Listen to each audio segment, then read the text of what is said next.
అదే RTV app వార్తల్ని క్షణాల్లో చదివే అవకాశం ఉంటుంది. ఒక న్యూస్ పేపర్, ఒక టెలివిజన్ ఛానల్ మీ చేతుల్లో ఎప్పుడూ ఉంటాయి. దండుపాలెం బ్యాచ్ ఒక ఇంటిని మాత్రమే దోచుకునేది. మన సినిమాలో చూసాం, ఆ కర్ణాటకలో ఉన్నటువంటి దండుపాలెం బ్యాచ్. కానీ జగన్ బ్యాచ్ మాత్రం రాష్ట్రం మొత్తాన్ని దోచుకుంది. ఏ శాఖను మిగల్చకుండా దోచుకుంది. జగన్మోహన్ రెడ్డికి కానీ జగన్మోహన్ రెడ్డి బ్యాచ్కి కానీ దమ్ముంటే మీడియా ముందుకు వచ్చి మేము పలానా శాఖలో దోచుకోలేదు అని చర్చకు రాగలరా? ఇవాళ భారతదేశంలో ఏ రాష్ట్రంలో లేనట్టు రాష్ట్ర ముఖ్యమంత్రిగా నిన్ను ప్రజలు ఓడించారు. ఓడించినప్పటి నుంచి కూడా ప్రతి శాఖలో ఉన్నటువంటి ఫైళ్ళు తగలబెట్టడం జరుగుతుంది. ఇది చాలా ఘోరం, చాలా అన్యాయం. అదేంటంటే ప్రభుత్వం మీదే కదా, మీరు పట్టుకోవచ్చుగా అంటారు. దొంగలు ఎలా రావాలి, ఎలా దోచుకోవాలో మీకు తెలుసు, ఎలా తగలబెట్టాలో తెలుసు. 5 ఏళ్ళు అధికారంలో ఉన్నప్పుడు ఆ ఫైళ్ళు ఎక్కడ ఉన్నాయో మీకు తెలుసు. ఇవాళ ఫైళ్ళు తగలబెడుతూ మీరు నంగనాచి కబుర్లు చెప్తారేంటి? ఒక్క శాఖని కాదు, అన్ని శాఖల్లో కూడా అవినీతి జరిగింది. 2019వ సంవత్సరానికి ఫైబర్ నెట్ సంస్థ జీతాలు 7 కోట్లు అయితే వాటిని 48 కోట్లుగా పెంచారు. ఆ శాఖ ఎండీగా ఉన్నటువంటి మధుసూదన్ రెడ్డి స్వయాన్న అన్నకి సంవత్సరానికి 12 కోట్లు అప్పలంగా అప్పచెప్పాడు. ఎవరు అప్పసొమ్మని అలాగ అప్పచెప్తాడు? మధుసూదన్ రెడ్డి. అలాగా చెప్పుకుంటూ పోతే టీటీడీ ఫైల్ తగలబెట్టారు, అలాగే ఇరిగేషన్ ఫైల్ తగలబెట్టారు, అలాగే ఇప్పుడు ఉన్నటువంటి ఏదైతే రవాణా శాఖలో ఫైల్ తగలబెట్టారు, అలాగే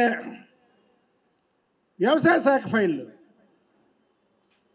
అనేక ఫైళ్ళు తగలబెడుతున్నారు. ఇది చూస్తూ ఉంటే రోజు తగలబెట్టుకుంటూ పోతూ దమ్ముంటే పట్టుకోండి. ఏది హైదరాబాద్లో మనం నెక్కర బ్యాచ్, బనీళ్ళ బ్యాచ్ అని వాళ్ళు ఒక సవాల్ ఇసురుతారు. మేము దొంగతనాలు చేస్తుంటాం, దమ్ముంటే పట్టుకోండి అని. ఇవాళ ఫైళ్ళు తగలబెడుతూ దమ్ముంటే పట్టుకోండి అని ఛాలెంజ్కి వచ్చే పరిస్థితి వైసీపీ నాయకులు వచ్చారు. నేను అంటాడు, కోడిగుడ్లకి ఈకలు లెక్కబెట్టే మంత్రి మా హయాంలోనే మేము పెట్టుబడులు తీసుకొచ్చాం, ఇప్పుడు అవి ఓపెనింగ్ జరుగుతున్నాయి అంటాడు. ఒకవేళ అదే నిజమైతే మీ హయాంలో పరిశ్రమలు పెట్టడానికి జగన్మోహన్ రెడ్డిని చూసి భయపడ్డారు కాబట్టికే ప్రతి ఒక్కరు ఇవాళ చంద్రబాబు నాయుడు గారి హయాంలో పెట్టుబడులు పెట్టడానికి వస్తున్నారు. మీ హయాంలో ఒక్క పరిశ్రమ అన్నా ఇక్కడ కట్టి చూపించారా? అందులో ఉద్యోగ అవకాశాలు ఇచ్చారా? ఏ అవకాశాలు ఇలా రాకుండా రాష్ట్రాన్ని అధోగతి పాలు చేసింది జగన్ బ్యాచ్ కాదా? అసలు ఈ జగన్ బ్యాచ్ గురించి చెప్పాలంటే మనం మొన్న చూసాం, జోగి రమేష్ కొడుకు అగ్రిగోల్డ్ ఆస్తులు అటాచ్మెంట్లో ఉన్నాయి, దొంగ సర్వే నెంబర్లతో రిజిస్ట్రేషన్ చేసి అమ్ముకున్నటువంటి వైనం. అలాగే ఆడుదాం ఆంధ్ర, రోజు నీతులు చెప్పే రోజా, ఆడుదాం ఆంధ్రాలో 100 కోట్ల పైగా అవినీతి. ఏంటి, ఏ శాఖలో జరగలేదు చెప్పండి అవినీతి? ఫలానా శాఖలో జరగలేదని చెప్పండి. మనిషికి డబ్బు ఎంత కావాలి? తినడానికి, ఉండడానికి, కొద్దిగా పోనీ లగ్జరీగా బతకడానికి ఏదో కొద్దిగా గొప్ప కావాలి. ఈ భారతదేశంలో పేద కుటుంబాలే ఎక్కువ. అందులో అన్నపూర్ణ లాంటి ఆంధ్రప్రదేశ్లో ఈ జగన్మోహన్ రెడ్డి వచ్చాక అందరూ పేదవారైపోయారు. అయినా సరే వీళ్ళకి ఆశ చాలదు. వైసీపీ పాలనలో జరగని అక్రమం, అరాచకం అనేది ఎక్కడైనా చూపించగలరా? ఇటు అమరావతి రైతుల కష్టాన్ని కానీ, అటు పోలవరం రావాల్సినటువంటి పరిహారాన్ని కానీ వైసీపీ నేతలు దోచుకున్నారు. అమరావతిని ఒక పక్క పాడు చేశారు. అలాగే పోలవరానికి రావాల్సినటువంటి గిరిజనులు ఏదైతే ముప్పు ప్రాంతాలు వాటికి రావాల్సినటువంటి నష్టపరిహారాన్ని కూడా దోచుకున్నటువంటి జగన్ బ్యాచ్. ఎందుకంటే మేమేం బూతులు తిట్టట్లే. బూతులు తిట్టిన వాళ్ళందరూ ఏమైపోయారో మనం రాష్ట్రంలో చూసాం. కాబట్టి బూతులు తిట్టకుండానే జగన్ బ్యాచ్ అని చెప్తున్నాం మేము. దండుపాలెం బ్యాచ్, పోటేగా జగన్ బ్యాచ్. అలాగే రైతులకు రావాల్సినటువంటి పరిహారాన్ని వైసీపీ నాయకులు అసలైన నాయకులకి రైతులకి అన్యాయం జరిగిందా లేదా?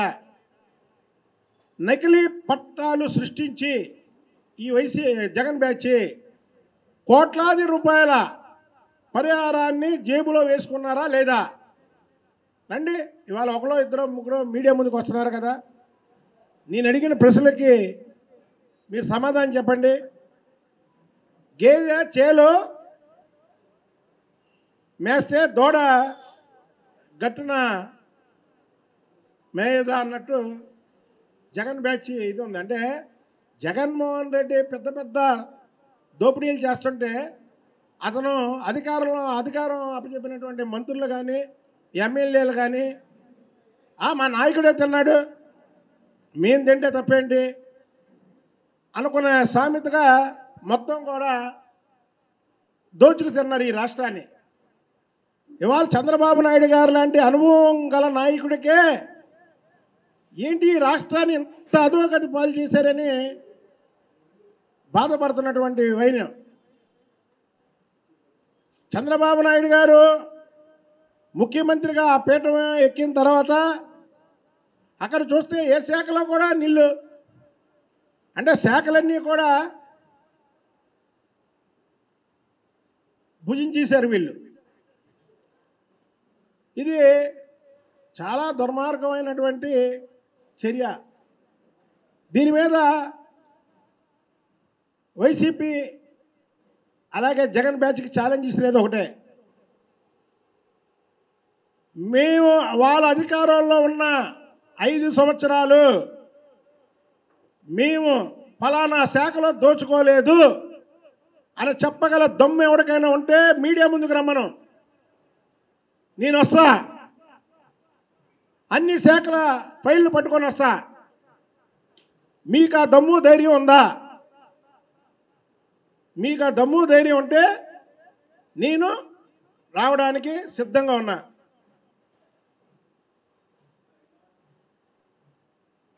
అసలుకి ఫైల్ దహనం చేయడం అనేది మనం ఎక్కడా చూడలేదండి. ఇది జగన్మోహన్ రెడ్డి ఆర్ట్. ఇది కొత్త కోణం తీసుకొచ్చాడు. ఏది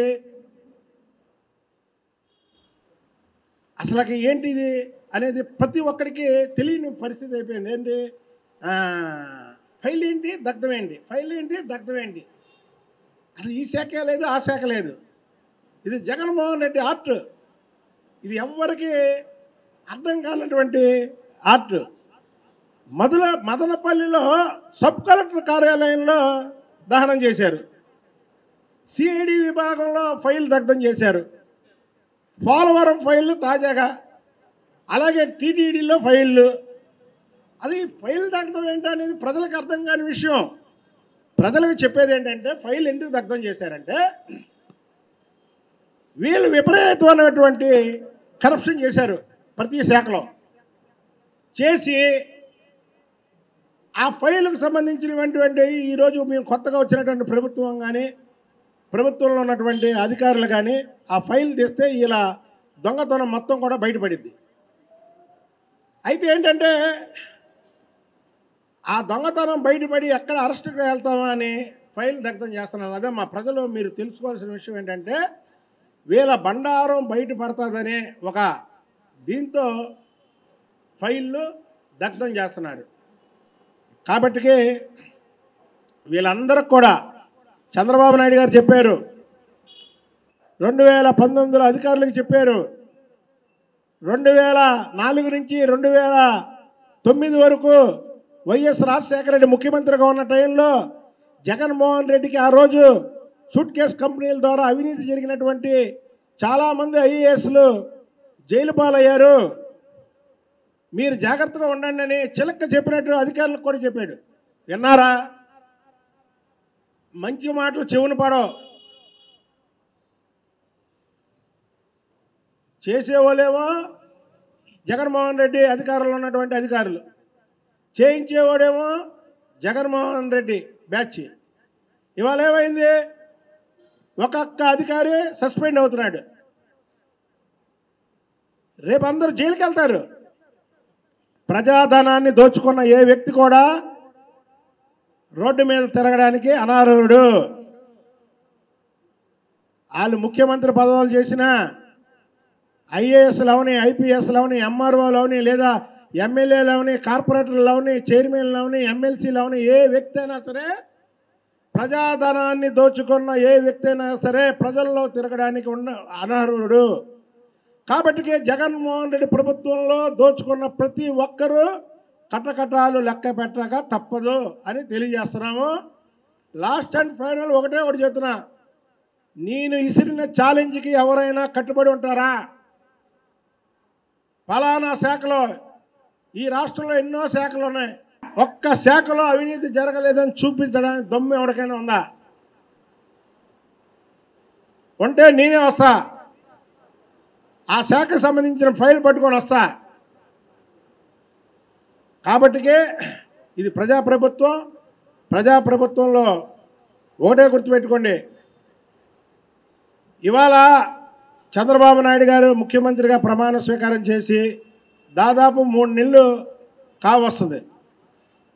ఈ 3 నెలల్లో ఎక్కడన్నా అవినీతి జరిగిందా? ఏ శాఖలోనూ అవినీతి జరిగిందా? జరగడానికే వీల్లేదు. ప్రజా సొమ్ముని కాపలా కాయడానికే ముఖ్యమంత్రి పదవి చంద్రబాబు నాయుడు గారికి.